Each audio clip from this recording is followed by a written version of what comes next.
So this is an article from MovieWeb. MovieWeb is kind of fast becoming one of my favorite places to get news because I disagree with about half of what they say, but they tend to get stuff pretty quickly. They're kind of like less annoying. We got this covered, who is very clickbaity.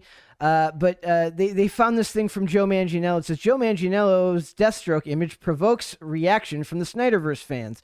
So you can tell already that they, like, what's funny is like how much these, the people that write these articles for these websites, they just hate anything to do with Zack Snyder, and they hate anything to do with the fans of Zack Snyder. And we've got, that's the reason I want to talk about Cinema Blend in a later article. But what I think this means is this is more about what you can do with just posting a single image these days. So it says it wasn't that long ago that Joe Manganiello completely closed down any belief he would be playing Deathstroke again in the DCEU. But now he has reopened that box of hope just a little bit by updating his Instagram account with a new photo of himself as Slade Wilson, aka Deathstroke. The randomly colored image was used by the actor as his main image, leading him to comment, "New profile pic."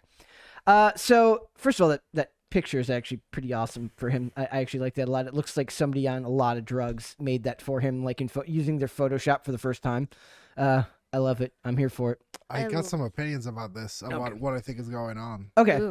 So we'll read a little bit more, and then I want to hear what your take on it is. It says, as you would expect, the image led to many hashtags about the Synderverse, Justice League, and even a solo Deathstroke movie being posted in the comments and other social media sites where the image was shared by fans. Of course, without any context at all from the actor, it was always going to lead to more speculation about where the DCEU arm of Warner Brothers DC output may be heading in the future. What is your opinion on this, good sir? Do you guys remember when Donald Glover was like making his push to be Spider-Man? Mm-hmm. Yeah. Because there's a Spider-Man called Miles Morales, and they have like, I guess like a resemblance them to. It wasn't a push. People recommended him to be Miles Morales. And actors do this; they lobby for roles. I'm pretty sure he wanted it. This seems this gives me that vibe. Because for when Donald Glover was like kind of pushing for that, like what would happen a lot was like quiet, no caption pictures of him, like with like edited, like, basically vague book. It's vague booking.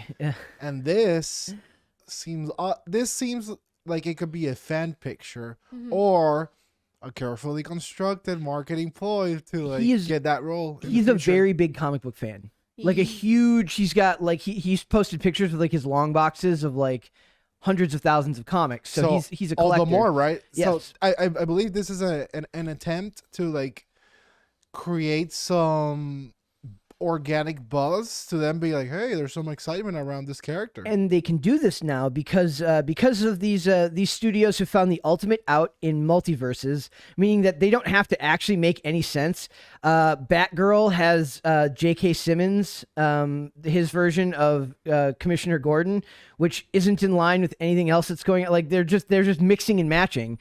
They don't have to actually make continuity sense. So theoretically, even though the DCEU version of Deathstroke is no longer active, they could bring him into another project and just explain it away by saying it's the multiverse. A solo film, multiverse, whatever. And what this makes me want is also this second article here. We'll go back and forth between the two, but now my page is okay. It says this is funny because Giant Freaking Robot, who I'm not a huge fan of, says our scoop confirmed. So they're talking about that picture before, and that this was the change that he made because what they did is he was only in like a post-credit scene of the original cut of the Justice League, the one that went to theaters, the Joss Whedon version. He was in the post-credit scene where he goes on the mega yacht and talks to Lex Luthor. But then in the Snyder cut of the film, he has a more expanded role. They brought him back in the like the nightmare scenes of like post-apocalyptic world.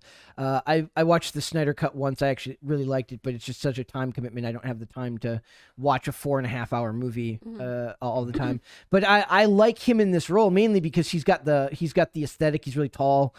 He's got the jaw structure, the face structure. Manu Bennett played him on Arrow, and I think he did a really good job as well. They're both like in good shape and could physically take on the physicality of the role. But what I liked about this character was that Ben Affleck and him are both such big Batman fans. Like they did the screen test of this, and what they were originally planning, from what I remember them talking about, they wanted to do like an Arkham movie, like an Escape from Arkham, where Batman basically has to battle through every level of of Arkham Asylum through the various villains that he's put away there. A movie about that. Yeah, they wanted That'd be awesome. That was what the Batman that's coming out today or this week, Really? which was one of the original pitches for that movie. Ooh.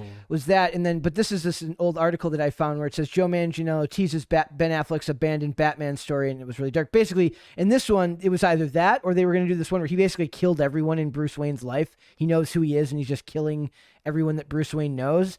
And that would have been a really emotionally taxing and very dark film, kind of like what we're getting right now with the Batman with Robert Pattinson. But it says, while Affleck is no longer suiting up as the Batman in the upcoming solo superhero movie, his Justice League co-star Joe Manganiello is revealing new details about what Affleck's version of the story would have looked like. And remember, that was the one that Affleck was going to write and direct himself. What's weird about this, it's kind of an aside, it's not really relevant or connected, is that I have very strong memories of being really into like a lot of like pop culture podcasting at this time, and they all seem to just crap on Affleck all the time. I know that you don't like him as that character, but it always, anytime it comes from these companies, I assume it's more connected to the fact that it's a company owned by ABC, which is owned by Disney, and they just want to be dicks about anything to do with the other companies because they don't need to be positive about something that they don't own. So I just I hate Collider. My thing with the Affleck movies is like, after coming from the Christopher Nolan ones, like the decrease in quality and like, you know, seriousness and like screenwriting was like. Well, the I wouldn't say the Justice League movie wasn't serious, but that wasn't his fault. That was the fault of the studio for making Joss Whedon put in stupid jokes that didn't really land or fit within the context of the film. If anything, I think Snyder's work is too serious. But I guess like going back to the Deathstroke thing, like my favorite actors are the ones that love the source material. Yes, yeah, 100%.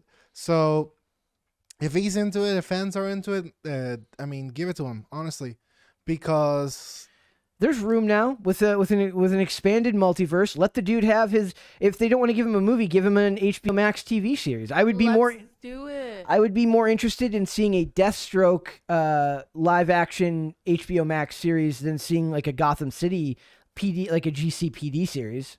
Yeah, personally. I'm kind of excited because you remember the cartoon series like Teen Titans? Yeah. Like, you know how they had Deathstroke in it? So I kind of want them. Wasn't he called different there? No, he was called Deathstroke. Okay. Or no, they called him Slade. Yeah. But they're like Slade. Are you talking about the animated? Yeah, the animated one. Like that one was the badass one. And remember, they did Deathstroke in Titans, the live action HBO Max series, played by S.A. Morales. I haven't seen that one. And he's brutal in that. He's very, very brutal as a character. He's a brutal character. Yes. But imagine they made a series where it's talking about Deathstroke and how he became Deathstroke that we know today, and then he versus the Teen Titans, the good Teen Titans. And they could introduce his kids in that, because both his kids are what is it? Not Ravager. I forget which character his kids play, but both his kids are also are villains or anti-heroes. So Let me see. it would be very cool. Yeah, look that up, please.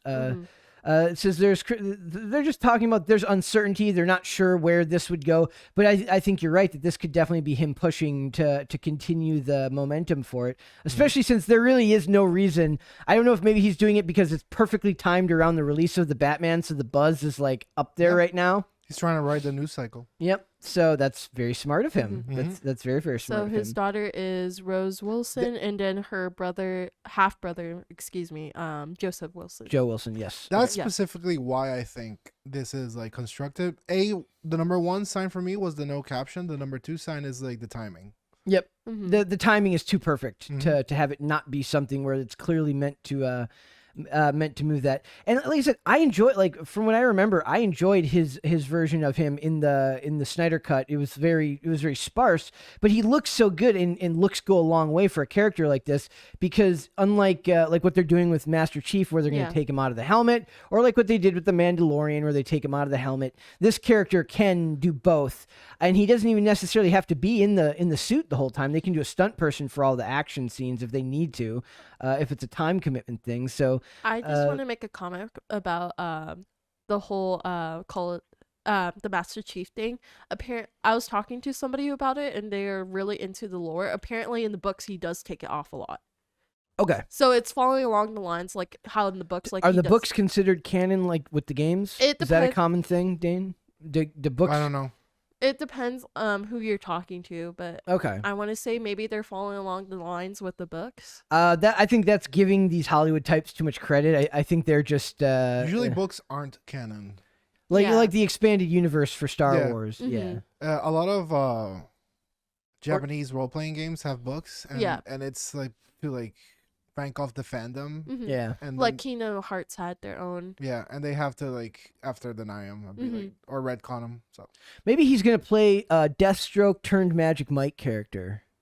He was in Magic Mike. I know, that's Yes. funny. really, Yeah. Yeah. He was in Magic Mike. He was dancing with Channing He Tatum. was also True Blood in True Blood. So Mhm. that's where most that's where I imagine Miracle knows him from. Actually, Miracle probably knows him from Magic, Mike. Yeah, let's be No. honest. Such is life. No, I think I remember him from a movie. That's all I remember him. And it's not the Suicide Squad.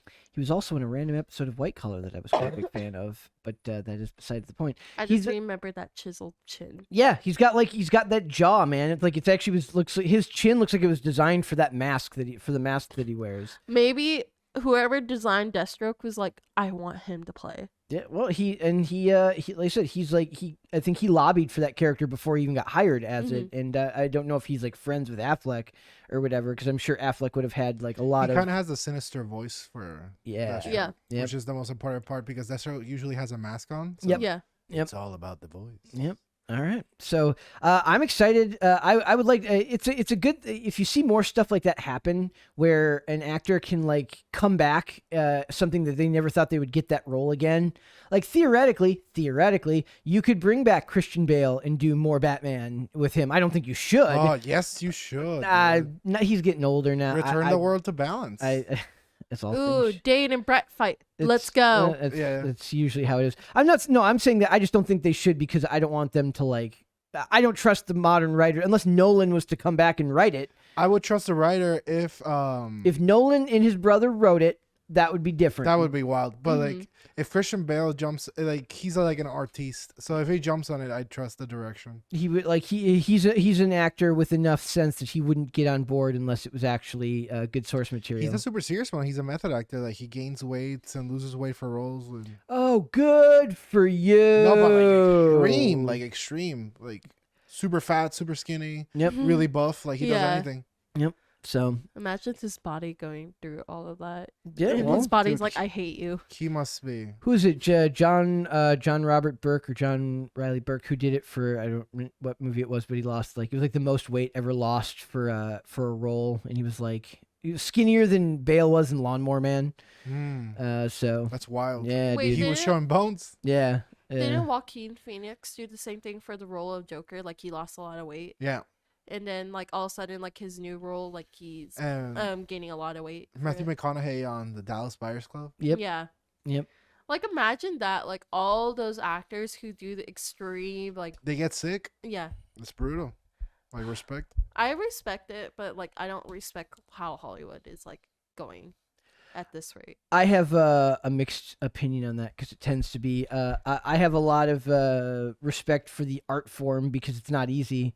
Anybody who's ever actually tried to get you, if you think acting's easy, try and write a skit with a friend and perform it, and you'll see how difficult it is to actually do what they do. Now, that doesn't make what they do important, and it doesn't mean that what they do gives them special insight into the world, but it's not an easy job per se, as people make it out to be.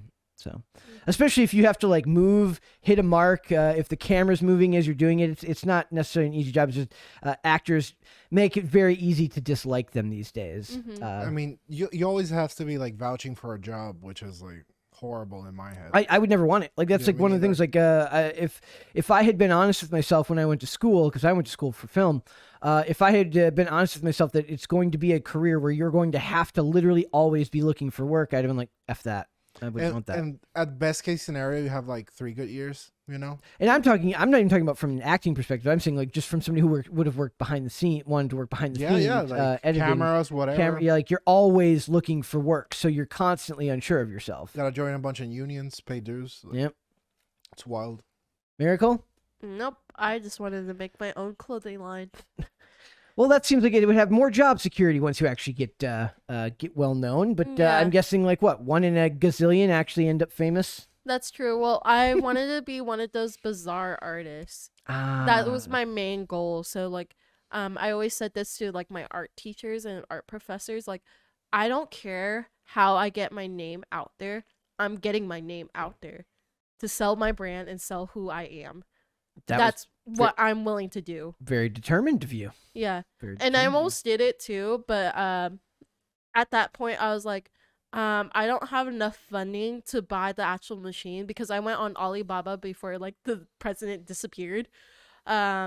Basically I went on Alibaba and there was this printing directly to the garment machine where it had 6 slots for 6 shirts, and I wanted to do that. And you'd have had to print, you'd have had to, package, you'd have had to do all the, that's a lot of work, man. I wanted to do it all by myself until I had enough money to buy my own warehouse and like run like my own company. Miracle the CEO, I just can't picture it.